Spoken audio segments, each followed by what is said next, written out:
Okay, gotcha. Thanks, boss lady. It's not boss lady, just boss. And there she goes. What a lively girl. Conqueror of demons, Adeptus Shao. Guardian of Wangshu Inn, hero of Dihua Marsh. I know you're there.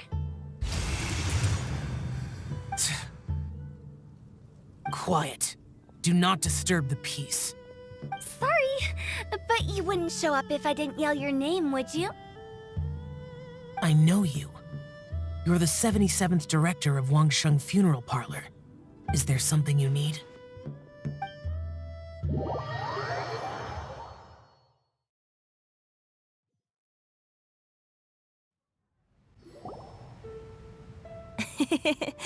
That does sound like one of Hu Tao's antics. Did the Conqueror of Demons agree to come so that Hu Tao would stop pestering him? There might be other reasons. Smart guess. Huh? There's more to it? It gets pretty boring from here on. I talked about the funeral parlor's past relationships with the guardian yakshas. You know, just to be sociable. In the time of the Archon War, disputes were frequent, and disaster overtook the land. Humans couldn't escape from the torment of the plague, nor could they escape death. The Adepti vanquished the demons, the Millelith fought valiantly, and Wangsheng Funeral Parlor was responsible for purifying the diseased and sending off the spirits of the dead. That is how the border between life and death was maintained during the war. And it effectively prevented further incidents from happening. That's right. 1 point for the consultant. But despite our deep-rooted connection, it still took me quite a while to actually convince him.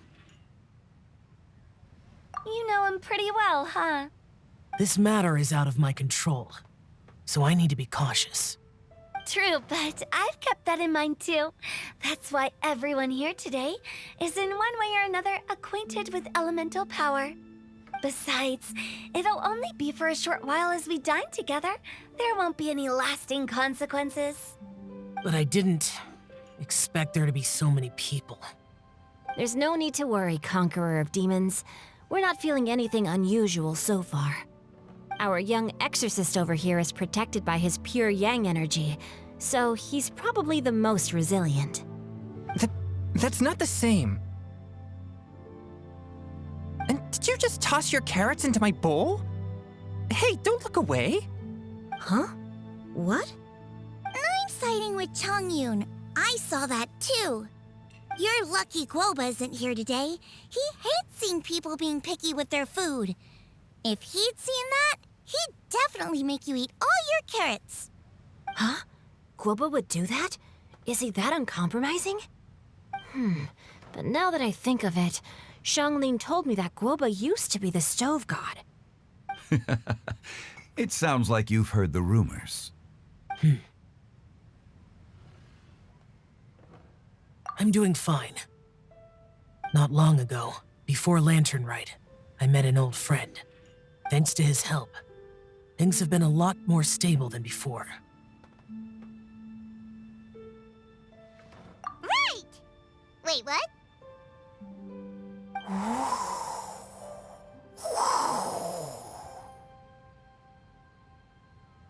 Seeds of story, brought by the wind.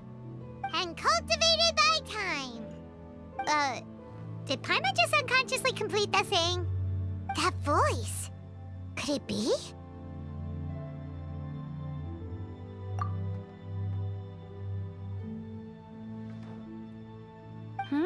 If I'm not mistaken, there's someone knocking at the door. Don't just sit there, Zhongli.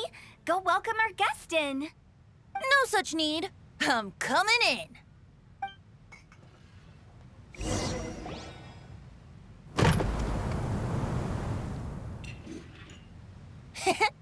You finally let me in. Hello, hello. No matter if we've met before or not, this moment marks a brand new encounter. Old friends and new.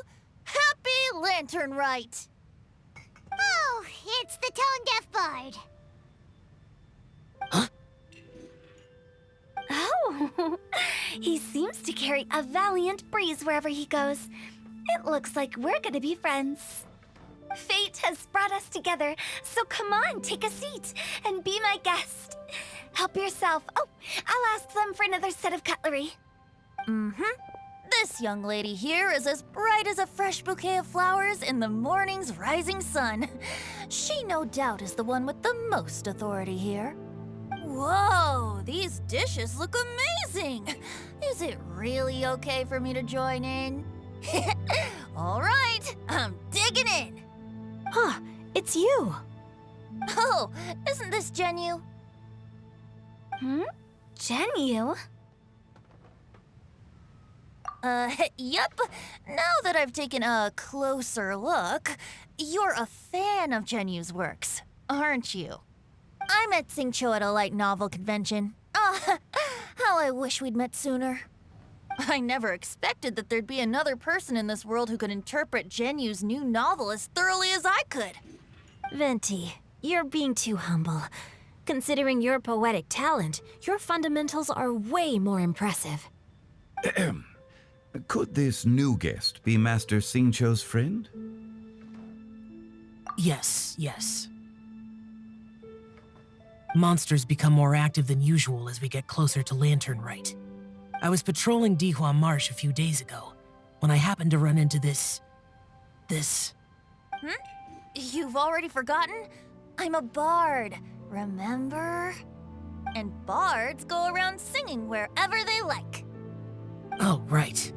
And this bard was performing in Dihua Marsh. It was a moving melody, and it made me feel relaxed and at ease. I couldn't help but stay and listen. Thank you for your patronage. I understand now, too. I'm Zhongli, currently working at the Wangsheng Funeral Parlor. It's a pleasure to meet you, new friend. And I'm his boss. Oh, and if there's anything unsatisfactory, let me know anytime. That's very considerate of you. Oh? No wonder. Only a boss as savvy and reliable as you would be able to hire such an impressive consultant. Oh, you're too nice, Venti. Not to brag, but our consultant truly is impressive. His knowledge extends across the stars and the land, and there's nothing throughout history that he doesn't know. From the sophisticated way he speaks, it's hard not to suspect that he could very well be an adeptus in disguise.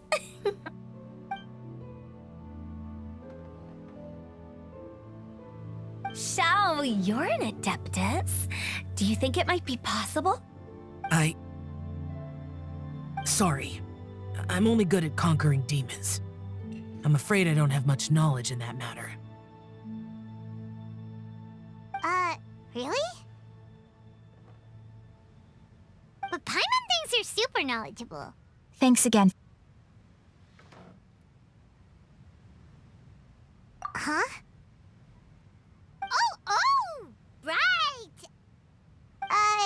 Xiao's a warrior. He doesn't come to the city very often, so it's, pretty normal for him to not know anything. Yeah. Really? I've actually heard a few things about Mr. Zhongli before. The guests in the tavern talked about this refined and courteous man who, instead of having wine at Mondstadt's finest tavern, ordered a cup of hot tea with the most complex name. Now that you mention it, I seem to recall that there indeed is a musician like yourself in Mondstadt. I've heard that he's elegant and amiable, his works witty and vibrant. It's no overstatement to regard him as the best bard in Mondstadt. Now you're making me embarrassed. I would say that Mondstadt's poetry is a little run-of-the-mill sometimes. There's one I heard a while back that went, "The old house is renewed, welcoming the spring breeze, awakening old memories." The meaning's there, but the word choices are unimaginative, and there's a distinct lack of literary flair. I think so too. The composition needs a little jazzing up. If I were to give it a go, I'd make it an old melon on a vine, a new flower that grows fine. Oh, good one! It feels unique and has a nice ring to it. You have great taste, Venti. I was right about you. Let's shake hands. Of course, of course. Hey, Shincho! Mind lending me a few books when we get back? Pick out some well-written ones. I don't know if it's my own lack of literary knowledge, but I couldn't tell the difference between those two. I don't think it's your fault. Chongyun's right. It's not our fault. Oh, you have a point. But speaking of, why is the tone-deaf bard here?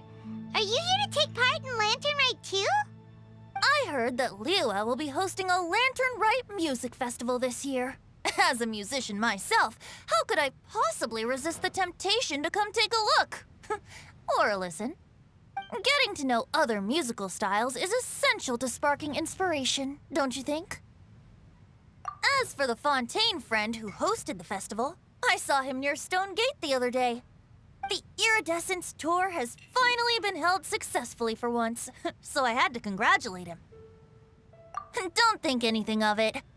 By the way, I was watching as you entered Shinyue Kiosk, but no one seemed to notice me. Should I say that it's because I'm an expert in hiding, or that a certain someone deliberately ignored the sound of the wind? Whenever Lantern Rite comes around, Liyue Harbor becomes bustling with activity. People are all busy watching the lanterns and strolling around the shops, and they might just go travel somewhere on a whim. It is rather difficult to predict another's whereabouts. The festival is in full swing and proceeding smoothly, and we're all gathered here with friends, new and old. This is no doubt a wonderful occasion worth celebrating. To come together with all of you at the beginning of the year, one can't help but be filled with joy. In a moment like this, I propose we raise a glass together. In my case, tea in lieu of wine. Very well said, Mr. Zhongli. That was exactly what I wanted to say. Now I'm getting a little self-conscious. I didn't cause you too much trouble barging in like that, did I? We usually drink wine during occasions like this over in Mondstadt, but since Mr. Zhongli insists on drinking tea, I'll give a toast with tea too. Everyone, thanks for the treat. You're welcome. As the host of this gathering, I hope everyone enjoys the food and drinks. May this year be better than the last. Considering that everyone may have other matters to attend to later, sticking to tea seems like a good idea. All of a sudden, they started proposing toasts. Should we?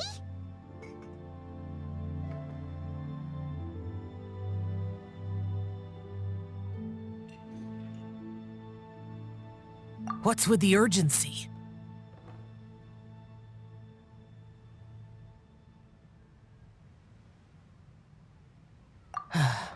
Sure. Have you two finished eating?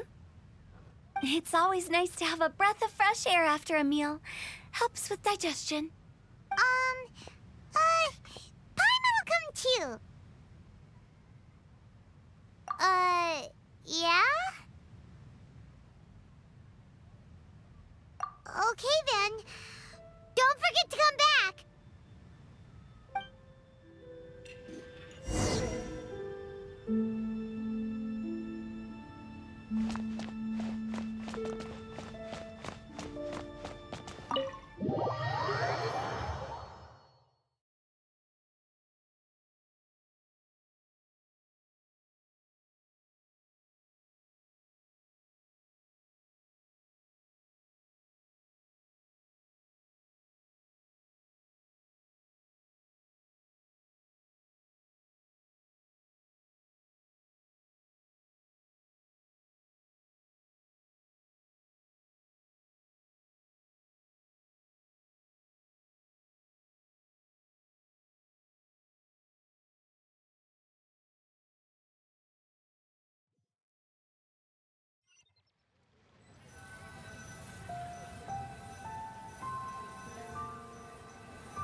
Are you all right?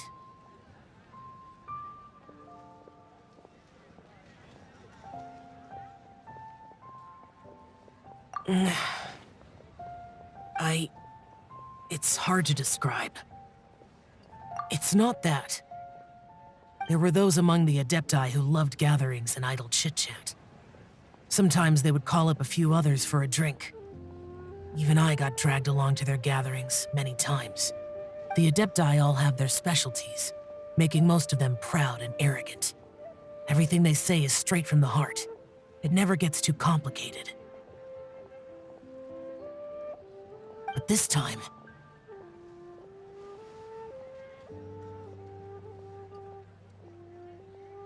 That's not what I meant. Or perhaps I should say Rex Lapis is really good at adapting to human life. You could say that he actually enjoys doing so. And that's something I might never be able to do.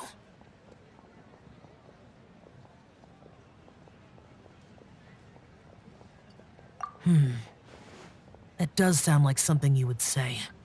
No matter. I know my circumstances. Whenever I think of the ordinary conversations I've had with you, it feels strangely novel.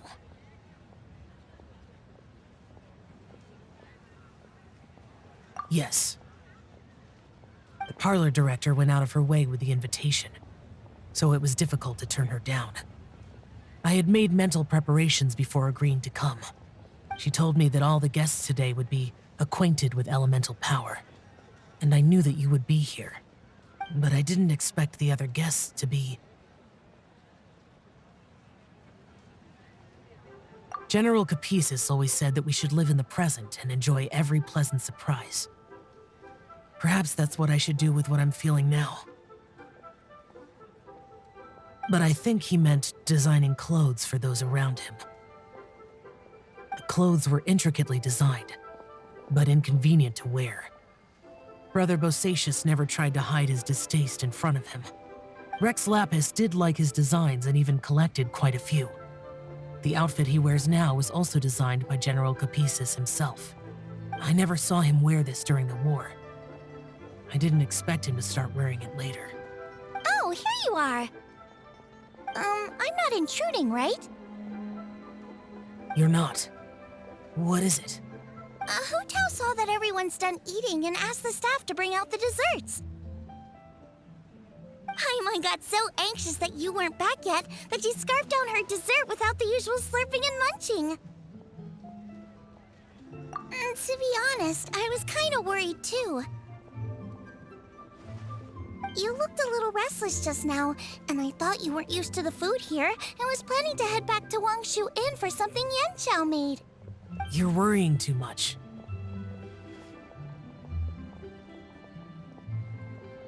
Why would I? Anyway, let's head back. Please wait! There's another reason why I came looking for you.